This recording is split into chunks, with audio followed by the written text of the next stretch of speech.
Good evening, everybody. This is Jeff J. Brown, China Rising Radio Sinoland in Chiang Mai, China. And if you go across the North Pole and down into the east coast of the United States into Massachusetts, I've got Ed Curtin on the show tonight. How are you doing, Ed? I'm doing fine, Jeff. A little tired. I had a rough night. Well, as we get older, that happens. Today happens to be my 66th birthday, so I thought doing an interview with someone as dynamic and as creative as you, and as introspective and thoughtful as you, would be very good for my morale. So glad to have you back on. Happy birthday! Thank you. This is the second time Ed's been on the show. Just a little background. Ed was educated in the classics, philosophy, literature, theology, and sociology. He taught sociology at the Massachusetts College of Liberal Arts. His writing on varied topics has appeared widely over many years. He states, "I write as a public intellectual for the general public, not as a specialist for narrow readership. I believe in non-committal sociology is an impossibility, and therefore see all my work as an effort to enhance human freedom through understanding." And in my first interview with him, which was actually almost exactly a year ago, I called him a Renaissance man, and he's a rebel and he's an anti-imperial fighter. His writing in this last year, since we talked in our last interview, he's just been on fire. He's been on Global Research. He's been on the Greenville Post. He's been on Lou Rockwell. He's just been doing some amazing stuff. And I'll put all this on here for the people, for the fans out there on the interview page. So thank you so much for coming back on, Ed. Well, I'm glad to be here, Jeff. As I said, I had a very rough night. 3 intruders broke into the house. And I had to, they were kidnapping my wife and children, and I had to fight them off. I got a baseball bat and cracked their knees. And then finally, I had to get a pistol and shoot them in the back and finish them off because they were very persistent. It was a tough night. All right. Golly, Ed, do you want to stop the interview and do it later? No. I woke up. Who was it that broke into your house? Well, I couldn't tell. They were mysterious figures, Jeff. Did they get away? No, I shot them in the back. I saved my family. It was quite a night, you know. And then when I woke up early from that encounter, I heard a cat crying out in the morning rain, and it seemed to set the scene for this interview. I mean, I'm not trying to belittle what you're saying. I mean, are you honest to God telling me the truth about what happened last night? Now, would I lie to you? It's just unbelievable. So this must be on the local news and in the local newspaper and everything, or will be. No, it's just in my dream book. Oh, and yeah. You dog, you got me. Well, it does bring us to what Ed and I are going to talk about tonight. He and I, you know, he's such a great writer, Ed's such a great writer, and I said about 3 weeks ago, I said, Ed, you know, I just love what you're writing, and let's just have a talk. I've got no notes. I don't think Ed has any notes. And then later I emailed and said, Ed, let's not discuss COVID-19. If I have to, I'm just sick and tired of it. And he agreed. And he has written a wonderful article about 6 months, well, a little longer than that, maybe in July of last year, about Bob Dylan and the movie that Martin Scorsese made, the documentary about Dylan and the Rolling Thunder Review, and it was just so good, and I loved it. And then he kind of broke the news in my circles about Bob Dylan coming out with this new song called Murder Most Foul, which exposes the Kennedy murderers, and I can put an S at the end of that because he has a stanza in there about the fact that wasn't just JFK. So I said, let's talk about Bob Dylan and just kind of forget about COVID. So you obviously are a fan. You wrote a wonderful, wonderful piece on the documentary that Scorsese did, and you really talk about Dylan being our Emerson. You talk about you talk about Friedrich Nietzsche. You talk about he's a man of contradictions. He's a man who wears masks, and so just it's your interview. So please just tell us why Bob Dylan fascinates you enough to write articles about him, and why he's so important to Americana, let's say, and then after that we can go ahead and start talking about his song that he just did. Sure, Jeff. I'd be glad to. Let me begin by saying that Bob Dylan has written that songs are like dreams.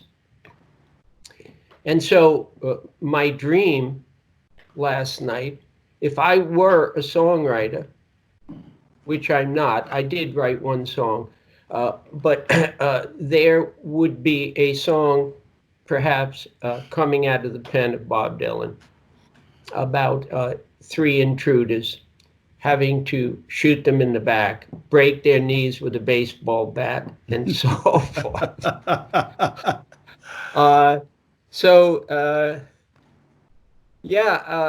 Well, I think my fascination with his work goes back a long way, and I didn't really fully grasp why he so interested me. It took a while, and let me begin by just quoting the last line of his Nobel Prize-winning address. And I do have a few notes because I can't remember all of these quotations. So he said he quotes the first line of the Odyssey. That's his last line. And he quotes it as follows: "Sing in me, O Muse, and through me tell the story. Sing in me, O Muse, and through me tell the story." And in my life, the Odyssey is really crucial to understanding Bob Dylan. And his whole career is almost a replication of the Odyssey in many ways. So when I was in high school, we studied Greek and Latin, and then in college I was a classics major, and we translated the entire Odyssey in high school, starting in our sophomore year. And to this very day, I remember the first line in Greek, which is the line that Dylan quotes at the end of his Nobel address.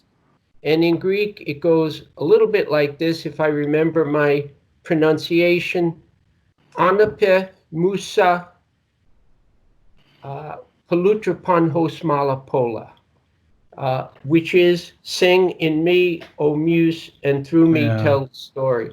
So Dylan is not just our Emerson; he's our Homer.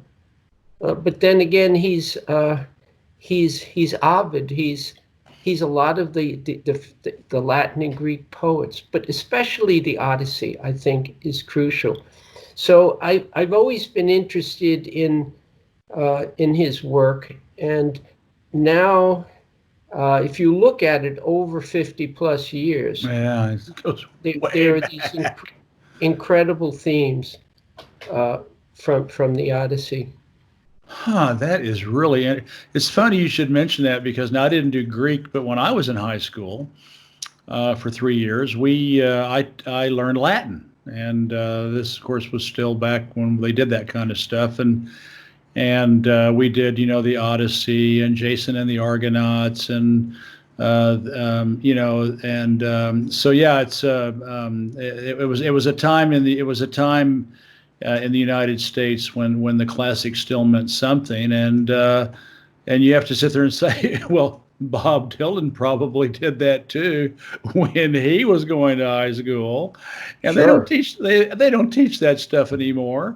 And if he may not have been the same person that he is today if he hadn't had a chance to study the classics. It was just part and parcel of our regular. It was like with debate and science, and well, you're going to take Latin, or I think they had French, and I decided to take Latin because I thought it would help me with other languages. So, well, he is amazing. Have you ever seen him in concert? Did you ever get to see him in concert? No, I never have, believe it or not. Okay, all right. I No. actually saw him in 1988 with my wife in Paris, and unfortunately, he was in a really bad mood that night, and not in a good mood. And he's played with his back turned to us the whole night. But apparently he does that once in a while if he's in a bad mood, or maybe Paris upset him or something. But the backup band was Tom Petty and the guy with the 12-string guitar and the Birds. I can't think. Not Gene Clark, but anyway, the guy with the 12-string guitar. They came on afterwards, and we got to see their faces. But yeah, he's absolutely amazing, and I've listened to a bunch of his live albums, and in fact, I have his entire collection. I mean, I've got all of his bootleg, the official bootlegs, illegal bootlegs. He's just amazing. Well, why do you think at the age of 78, why do you think he came out with this song, "A Murder Most Foul," which happens to, you can tell us about it. It's actually a line from Hamlet, Shakespeare's Hamlet, and he cites all these, again, classics throughout this song. Why now? I mean, what do you think is going on? Well, I can only guess. It is a profoundly important song. It is, as you said, about the assassination of President Kennedy, which happened when he was young and we were young. And the assassination of President Kennedy is a foundational event in American history. And Bob Dylan, he hasn't spoken of that, as far as I know, his entire public career. But he obviously has been studying it quite closely and knows a great deal. And I think he, turning 79, I believe, shortly, he felt that it was about time he told this truth to the American people. And he makes it very clear. He makes it very clear. Without going into all of the lyrics, he makes very clear that the United States government killed the President of the United States. Elements within the United States government, I would say clearly the CIA. And he knows this, and he probably wants to get it off his chest at this point in his life. And he's done a great service. He's told the truth. If I go back to the Odyssey for a minute, in the Odyssey, the first time I believe that anyone was ever called a rascal, and Bob is quite rascally, was when Calypso with whom he was living for 7 years on an island, who wanted to keep him there, called Odysseus a rascal. And Bob's whole career has been a performance, of course, because he is a performer, a song man. And he has worn multiple masks throughout his career, including literally in the Rolling Thunder Review. And the movie is also a part of that. And here with the JFK song, it's like he ripped off the mask. And he said, hey, here it is, straight out. You want to hear it? You don't want to hear it, but here it is. And it's quite extraordinary. Well, 3.3 million people have listened to it so far, and I don't think it's been out that long. And so at least those 3.3 million people have heard it. You and I, of course, have both read JFK: The Unspeakable, and which is probably the best book about the plot to kill Kennedy. I agree. And I've written about the assassination in my books, and I said, I mean, in my book, I said, you know, his assassination was the defining moment in U.S. history, because let's say modern history, let's say at least in the 20th century, if they can sit there and blow Kennedy's brains out, in Dealey Plaza in broad daylight and get away with it, what does that tell us about our society and our body politic? I mean, what do you think? Well, it tells us that it's sick to the core, and that I forget the words or the lyrics in his song, but he says it clearly. Something very, very terrible started that day. It probably didn't start just that day, but we've become a very depraved and sick society from that assassination and the subsequent assassinations, which I'm sure he knows about, and I'm sure he's read Jim Douglas's book about the assassination that you just mentioned. He's probably read all the stuff.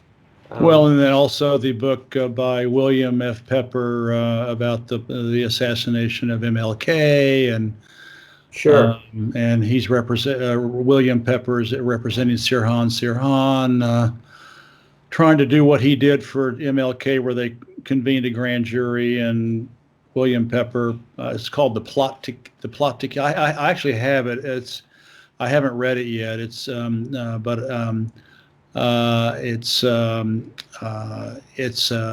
has all the affidavits and everything else. And anyway, they convened. For the fans out there who don't know, the King family was sick to their stomachs about the fact that the U.S.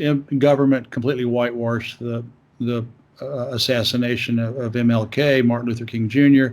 They hired William F. Pepper. And who's obviously a brilliant civil court lawyer, and he did years of investigation, got tons and tons and tons of affidavits and sworn testimonies and evidence and everything else.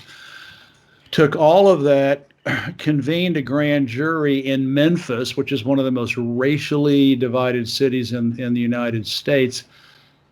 Convened an all-white jury, and in 90 minutes, after hearing all of the evidence, they convicted the United States of being the United States government of playing a part in King's murder. And so that's now more than 50% of Americans think that King was murdered with the involvement of the U.S. government. And now it's, but what's so amazing, Ed, is that since the Warren Commission in 1963, which was being manipulated by Alan Dulles, this CIA director who had just been fired by Kennedy, but ever since then, Gallup does a poll every 2 or 3 years.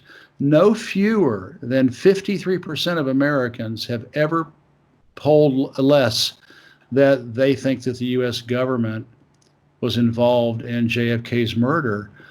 I mean, if that's the case, why aren't the people in the streets? Why aren't there protests? Why aren't people, shouting from the rooftops? They killed a president of our country.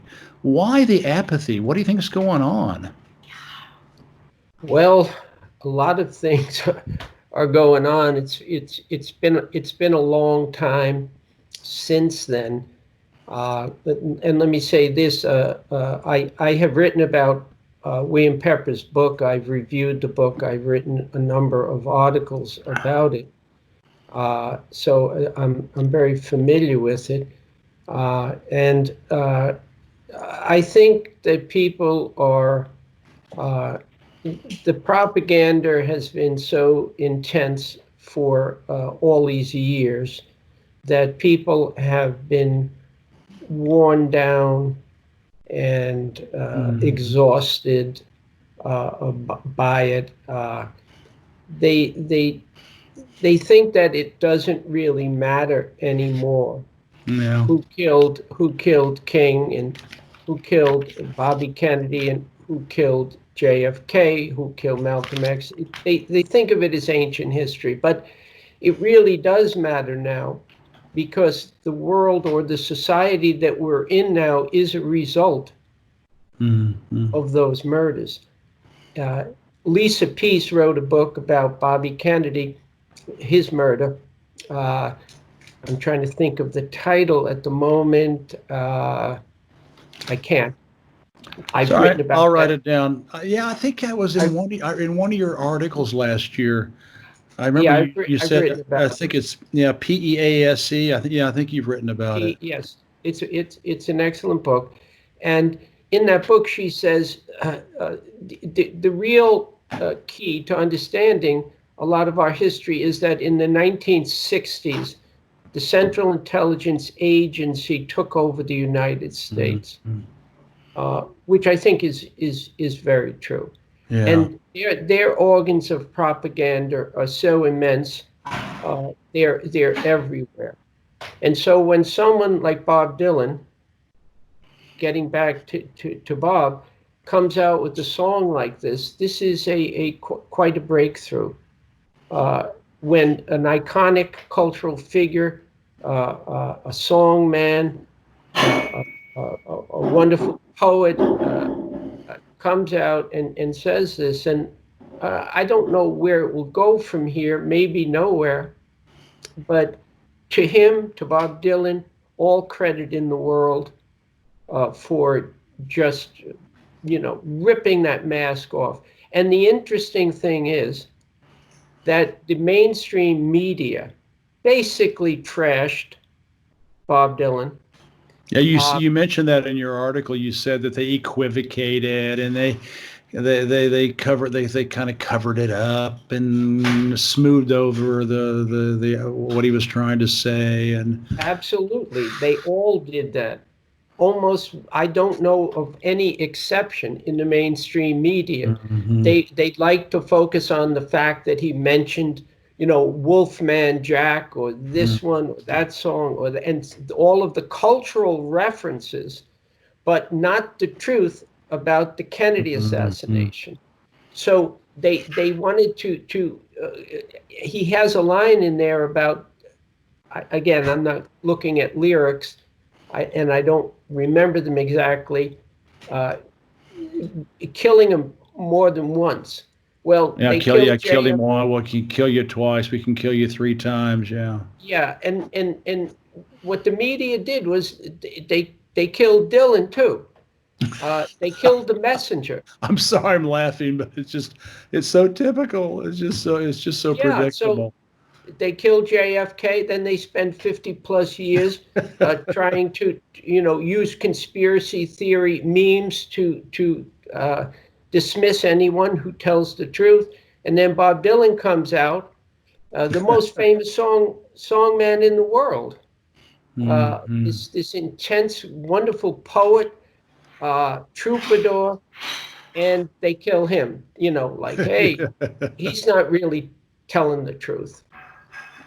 Well, and he also has that line, because this is in your article.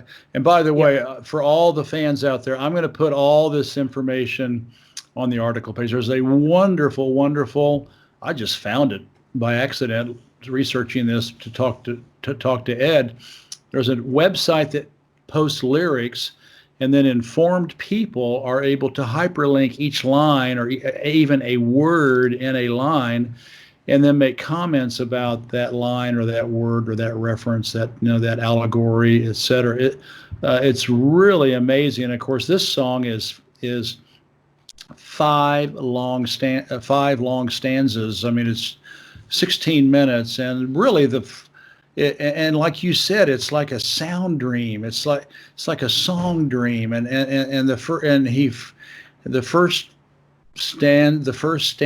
first verse is all about the assassination, and then he mixes the assassination with a lot of cultural references in the second verse, and then as it progresses on, there's just all these incredible historical references using artists and plays and movies and songs and musicians.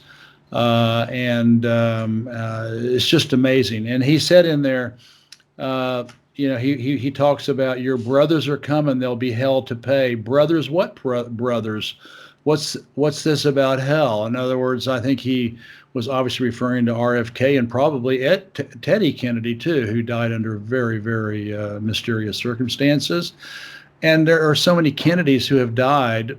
I mean, I can't even keep up with it. And now Robert F. Kennedy Jr., Bobby Kennedy's son, had better be careful, because he's now fighting Bill Gates on vaccines on the national scene. So decimated that family with it appears to me that they have decimated the Kennedy clan with preemptive murders. Well, he said we'll get them too. Dylan sings in the song, and it's like my nightmare last night. It's the American nightmare. Yeah, here it is. Yeah. Here it is. Take it or leave it. This is what I'm telling you. And most people will just leave it. I mean, there may be 3 million, I think you said, listens. We got 330 million here. Yeah. But he can't control that. He told the truth, and I salute him. I think it's just fantastic. And then he has another song that he just released a week or two ago called "I Contain Multitudes," which is also fine, very good. And of course, it's a line from Walt Whitman. You spoke before about going to a concert where he turned his back to the audience. Well, he's a man of many contradictions. He's a man of many moods. Yeah. Which we all are, really. Yeah. We're all contradictions, and so what? Many moods, so what? That's life, really. Well, at least I got to see him, and he had his hat on and his vest, and it was just kind of a strange night. But the music was good. I guess he was trying to maybe tell us something. So, well, we can go on. I mean, we could go in and start analyzing the lyrics and stuff, but let's let those who are interested. I mean, and again, this this website with this genius website that has all of the, I mean, there, if you print out the verses, there is one. This is A4, 8.5 by 11. 1, 2, 3, 3.5 pages of lyrics. So it's just an amazing song, and we just do not have the time to go into it. So Ed, unless you have anything else to say, I think you've said what you wanted to say, and I will also post the book. If you'll send me the book by Lisa Peace, and I'll also go ahead and put the book by William F. Pepper. I'll never forget, I was going on Kevin Barrett's show, I don't know, a couple of years ago, and William Pepper had just come out with his plot to kill King, and so he always he gets you on there for like 10 minutes before the end of the first half, so that he can cue in right into me. And I was sitting there listening to William Pepper, on that show, and actually he extended the show because it was so riveting. And he was talking about he has affidavits on of people who talked to Lyndon Baines Johnson, or her when he came out of the meeting with Rockefeller and Hoover and the Joint Chiefs, the Joint Chief of Staff, the top military guy, and they had come out of the White House, and William has an affidavit from a woman who was sitting there listening, and Johnson came out gloating, saying, "Well, we're not going to have to deal with that motherfucker again," or something like that, And so basically, that was the meeting where they decided to kill Kennedy. And so yeah, I will put William F. Pepper. He's an amazing man. I'll put Lisa Peace's book. I'll put the JFK Unspeakable book. Anything else you want me to add? If you have a couple of other books, that I could add. I don't know if there's ever been a real investigation in. Well, actually, I have 2 interviews. John Potash. I interviewed John Potash, and about all the murders of the black militants, and then also the murders of popular musicians like John Lennon, etc. So I'll repost those. Anything else you want to add? Email me for people to be able to learn and try to come to terms with what kind of society we are today. Well, I would add, Jeff, I would add, since the ostensible topic is Bob Dylan, I would add some of his songs, maybe a select few that span the decades. Some that in which I would say he sings really in his own voice without a mask, and others in which he dons the mask, which became an important part to him. Well, listen, you're much more of an expert than me. I think you've probably studied. I mean, I've listened to everything he's ever done, but I haven't listened to his stuff. So I think "Time Out of Mind" was the last thing I ever listened to, because we moved and went overseas, and Chinese, and everything else.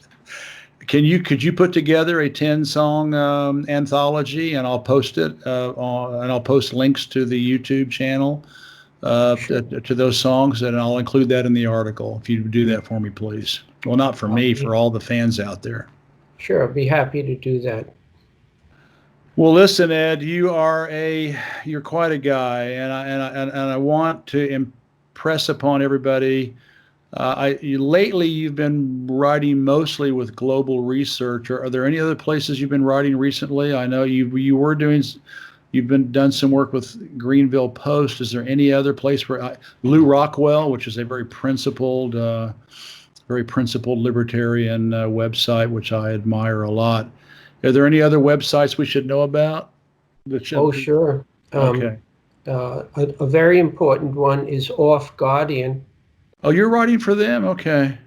Yeah, I've been writing almost weekly. Okay. Well, you for have you have your website also, and I I will, do. in case you don't see the article, it's pretty obvious. Edward Curtin, EdwardCurtin.com, edwardcurtin.com. And so you can find his work there as well. So, yeah, I please should put together. mention, Go ahead. Jeff, Dissident Voice is another site that Okay. I publish at. There are many of them, but those are a few of important ones that you mentioned. Okay. And if You you know, know anybody besides John Potash, who's done some research into the murder of which Malcolm X, which was done by the FBI mainly, then let me know that one too. But otherwise, I'll post John Potash's 2 interviews that he did with me. They will just they'll blow your socks off. They're so amazing. So. Jeff, if I could just say, I would like to say another 1 or 2 things about Bob Dylan, Please. if we have time. Absolutely. One of the problems, as I see it, is that many people write about political issues, economic issues, political issues. And if you look at the internet is just full of analytic stuff. I mean, I write it too, but that's not all I try to do. And because I don't think that you are going to convince too many people of much of anything by hammering home political points over and over and over again. So I tried long ago to write in different ways, to write poetically, to write artistically, to incorporate music and poetry and literature into what I'm trying to say, because life is very, very complicated, and most people. This is why Bob Dylan's so important. Because he took the road of art. He took, and art is more important than political analysis, in my opinion. It's to the poets and to the artists that we always turn in hard times, or when we really want to ask the question, who am I? Why am I here? What is life all about? And this is Dylan's career. When you listen to his music, his poetry, he creates in the listener a restlessness, a questing feeling in which you listen to it and you say, well, who am I? Where am I going? Am I out on the road with no direction home? Where am I trying to go? Where have I come from? Why am I here? Where am I going? And this is all of his work. He continued for 50 plus years. He's been putting it out there in a musical way, in a magical way. I mean, the man's a magician. He loves magic. He loves to fool around. He's a rascal, but his rascality is what makes him so interesting and so important. And so I would, suggest that he and other artists are as important as all the political analysis. It's not one or the other, but we need both. Absolutely. Yeah. Well, I am glad we did not end this interview without that final refrain from you, because that was maybe the most important part of the interview. So thank you very much. Well, thank you, Jeff. Well, we always stay in touch, and maybe, the last time was April of last year, and today's April of 2020. Maybe we should get together more often. And but anyway, you're terrific. You're a great writer. You're a great thinker. You're a great contextualizer, and you have a background in art and philosophy and music that I just don't have, and so I depend on people like you to put it into proper perspective for me. So thank you very much. Well, you're welcome, Jeff. I'm kind of laughing to myself just as a final word here. I remember reading in Bob Dylan will be turning 79, I think next month, and he wrote in his fascinating book Chronicles 1 that he always wanted to be like Picasso, who at the age of 79 was still doing his art. Yeah. Was still what's the I'm trying to think of. Dylan's on this never-ending tour, which is kind of like Odysseus, right? But he wanted to be like Picasso, who just married his 35-year-old secretary. So maybe Bob's going to get married next month. So congratulations to Bob Dylan. Hey, listen, I really loved having a chance to talk with you, and it's always a pleasure. And you and I over the last year, we've exchanged a few emails. That's how a lot of us communicate. And please do an anthology of what you think are maybe 10 or 12 or whatever of his best song. Well, from your viewpoint of the Odyssey and the Masks and society with the greatest import. And I will put those names, and for the people, there's a lot of people in China who cannot get YouTube, and so I will upload the music because I've got every freaking song you ever recorded.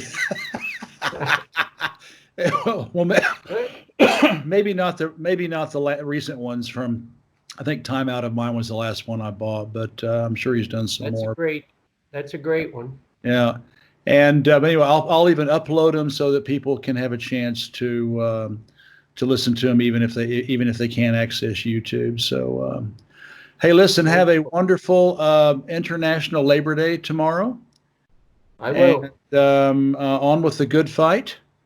And yes. People like you inspire me. I think you're maybe a little bit older than me, and so that when I speak to people who have more experience than me and have done more than me, it's a great way to give me a psychological boost to keep trying to make the world a better place for the world's 99%. Right? Yeah. Well, my granddaughter says I'm 69 and I'll always be 69. So, there it is. I'm 69. All right. Well, I am now 3 years behind you, so I just turned 66 today. So, well, anyway, you take care of yourself. I will get this out to you, and you can share it with all the people in your neck of the woods. And I think it's an important interview that will be very popular and for the fans of China Rising, and I'm sure other people. It'll get picked up by other venues as well. Okay, well, Ed. Thanks, Jeff. Happy birthday. Stay forever young. Bye-bye. Bye.